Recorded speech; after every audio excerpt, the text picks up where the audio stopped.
Holy shit, how do you follow that?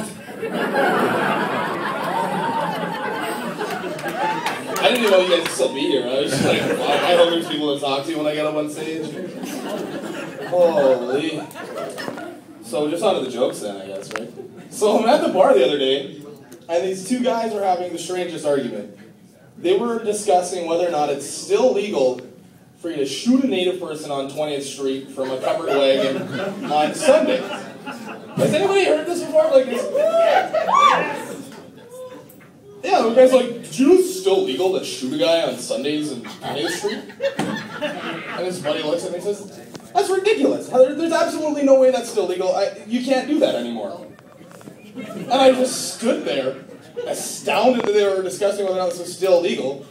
So how the fuck was this ever legal? Like, when was that ever okay? You know, these guys were discussing whether or not it was ever appropriate to do this. Just, you know, like tomorrow, they were like making plans to go do it. You know, like, and they're saying that this was a law pass. Like, do you know how hard it is to get a law pass in this town? We've fighting for years just to get the city to pick up juice boxes and newspapers and blue bins from our houses, but these guys made it okay for you to shoot someone in the middle of the street on a Sunday afternoon? What is this, fucking Oregon Trail? Like, I have no idea.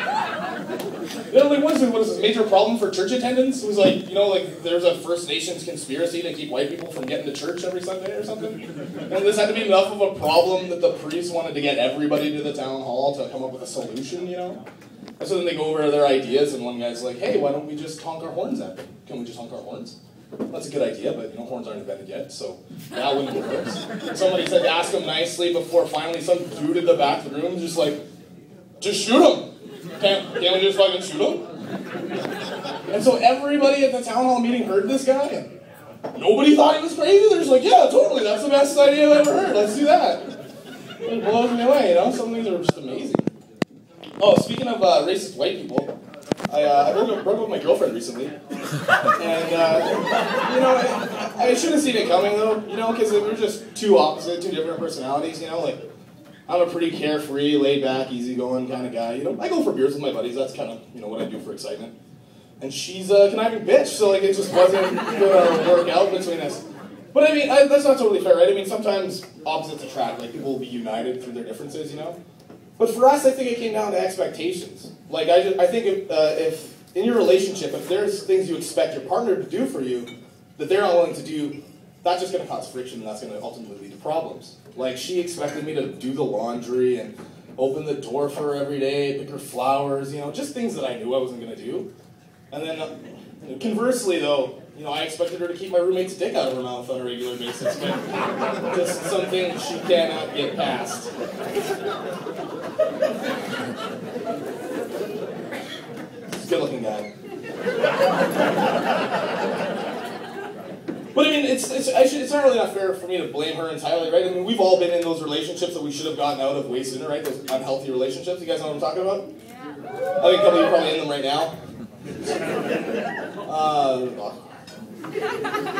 Because the way I see it, it's kind of like that feeling when you wake up in the morning, you know, and you really got to take a piss, but you're so comfy in bed, like you come up with every reason to stay in that bed. You know, you think of like, I don't need to get out of bed, like I'll just stay there for hours, it's no big deal. And then you eventually have to physically drag yourself to the bathroom, and the whole time you're like, you know, I can go to the bathroom, I come back to bed, it'll be fine. And you take that piss, and it's the most relieving piss you've ever taken in your entire life. You're like, this is amazing, why didn't I put this off for so long? You're like, okay, so you go back to your bed and you look at it, and you're like, why the fuck would I want to go back to bed? It's beautiful outside. My buddies are down the street playing basketball. You know, like, look at this bed. It's a shitty bed anyway, you know? The sheets are all dirty, it's all sweaty.